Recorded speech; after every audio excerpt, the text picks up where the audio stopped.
আমিষ কিংবা নিরামিষ খিচুড়ি সব জায়গাতেই সুপারহিট। আজকে ছিল গুরু পূর্ণিমা, সেই উপলক্ষে আমাদের বাড়িতে খিচুড়ি হয়েছিল। খিচুড়ি বানানোর জন্য প্রথমে মুগ ডাল শুকনো খোলায় ভেজে নিতে হবে। খিচুড়িতে আমি কিছু সবজিও দিয়েছি, তো সবজিগুলো অল্প নাড়াচাড়া করে ভেজে নিয়েছি। খুব বেশি ভাজবো না, যাতে সবজির কাঁচা গন্ধ চলে যায় সেরকম ভাজলেই হবে। আমি প্রথমে পটল কুমড়ো আলাদা আলাদা করে ভেজেছি। এরপর বরবটি আর গাজর একসাথে কিছুটা নাড়াচাড়া করে ভেজে নিয়েছি। আলুগুলো হালকা নাড়াচাড়া করে ভেজে নিলাম।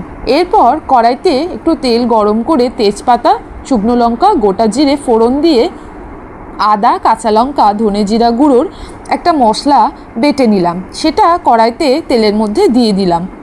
এরপর সামান্য হলুদ নুন দিয়ে ভালো করে কষিয়ে নিতে হবে। এরপর কেটে রাখা টমেটো ওর মধ্যে দিয়ে দিতে হবে। টমেটোটাকে খুব বেশি গলানোর প্রয়োজন নেই, যাতে একটু সেদ্ধ হয় তাতেই চলবে। এরপর কিশমিশটাও ওর মধ্যে মিশিয়ে ভালো করে কষিয়ে নিলাম। এমনভাবে কষাবেন যাতে মশলার জলটা একদম শুকিয়ে যায়। এরপর একটা হাঁড়িতে জল গরম করে ভেজে রাখা মুগ ডাল ভালোভাবে ধুয়ে ওর মধ্যে দিয়ে দিতে হবে। ভেজে রাখা আলুগুলোও ওর মধ্যে দিয়ে দিলাম।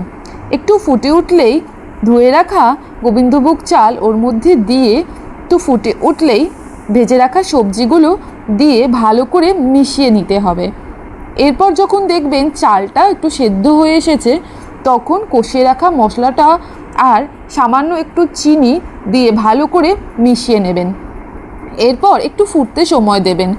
যখন দেখবেন আলু, চাল, ডাল, বাকি সবজিগুলো ভালো মতো সেদ্ধ হয়ে গেছে, 1 চামচ ঘি দিয়ে গরম গরম সার্ভ করুন। আমি তো খিচুড়ির সঙ্গে আলুর দম আর পাঁপড় ভাজা মন প্রাণ ভরে খেলাম। আহ, কি স্বাদ এই খিচুড়ি!